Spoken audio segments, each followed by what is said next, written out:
Hey, this is 2. He's our backyard security system. So if anybody feels like coming in the backyard, we find their bones.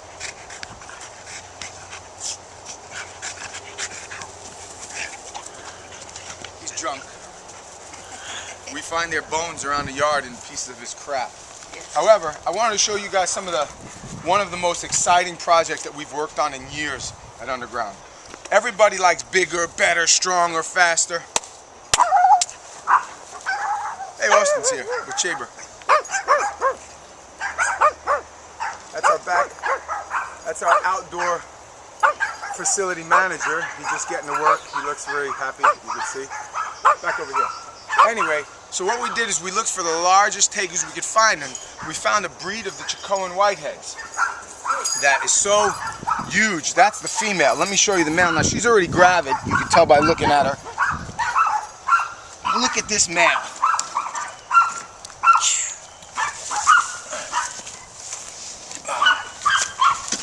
Look at the size of this beast. This is an amazing animal. He's almost 5 foot long. His jowls are just gigantic. And he's tame. Yeah. And his female is almost 4 foot as well. And we have an uprising in here. Now that's one of the more special projects that we've worked on in years. We should get 40 eggs plus from that female. We're going to produce some stuff in the coming years that's going to blow you away, if you're into such things. I'm not saying it's going to change the world or nothing like that, but we're working on some real fun projects that tegu lovers like ourselves were like, come on.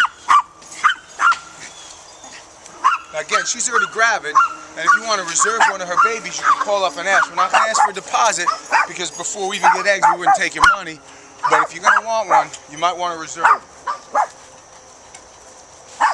Now, do we have anything in there? That's one of our baby cages, in case you guys are wondering how we raise these things up. In the attempt to raise them up faster, you see it's a little different design. It's tighter. The screen we use is 1/4 inch instead of 1/2 inch. And when the babies come out, if it looks like a baby that's special that we want to start to raise up, we put them in here. They get natural sunlight, they get extra food, and it fattens them up quick. And you can get the females up in 1.5 years to breed, and the males in 1 year easily. One of the projects that we, again, were working on from last year, we showed you already, is the box turtle. This is our box turtle pen. Some of our excess females that are, are already gravid, we put them in here, we let them lay their eggs, and we dig them up. It's kind of primitive looking, and it is, but believe me when I tell you, it works. Come on here, look here. That's an ornate box turtle. And they'll eat anything you throw in there or anything that crawls in there. They eat fruits and dead rats and anything. Here's one of our projects from last year that worked out really well. We put together some of the bigger, more colorful red tegus that we had. Look at that. And we produced a good line. Look how bright red that one is. Now that lighter one there, that white one, is in shed. She hasn't come out of her her shed from when they get out of hibernation. The first thing they do is shed, and that's her hibernation shed. You could tell by how white it is. The other one is shed just this last week. That's why she's so beautiful. Both of those will produce for us this year, so we'll have a real nice high red line of red tegus as well. Those are Chicoan reds. They're Paraguayan probably. Here's some more red tegus, female, big fat female. Here's a couple of our breeding.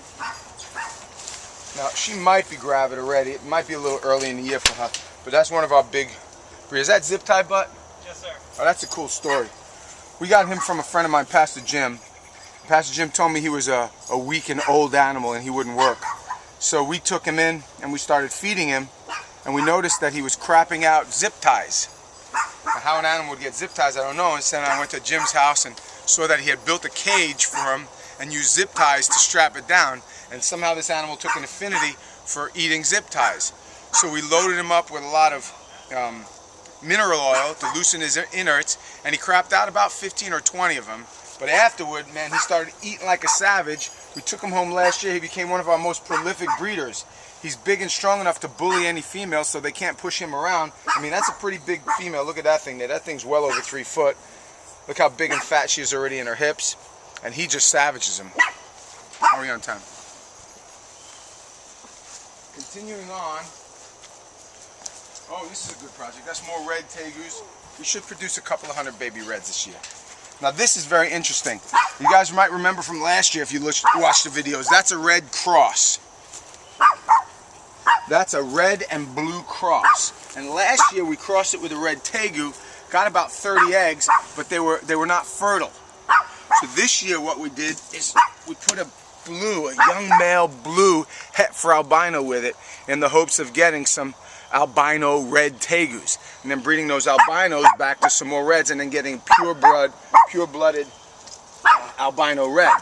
See that he's already in there with it. Now generally speaking, they breed at different times of the year, so that's why it's really a tricky little thing, because blue tegus are late summer breeders, red tegus are early summer breeders.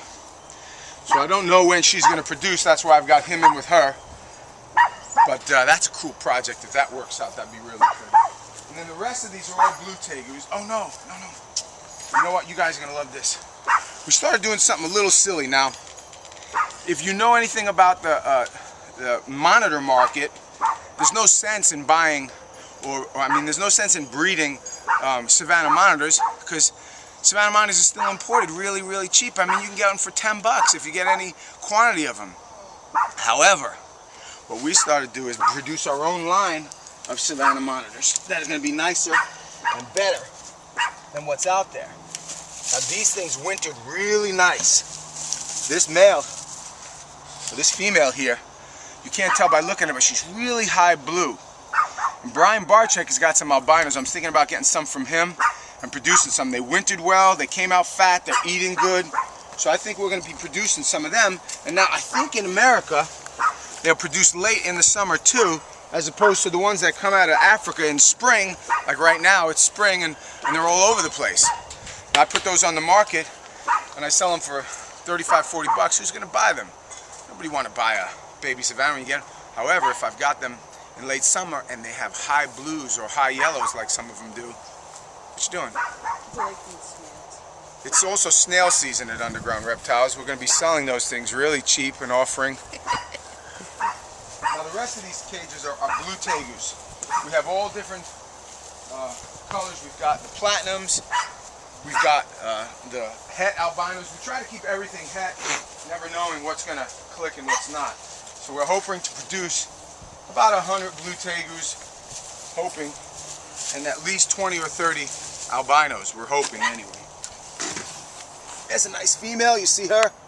That's a platinum. I don't want to mess with them too much because it's one of my special projects and I don't want to blow that out. Part 3, I'm going to show you some of the other stuff we're working on, so stick around with us, please.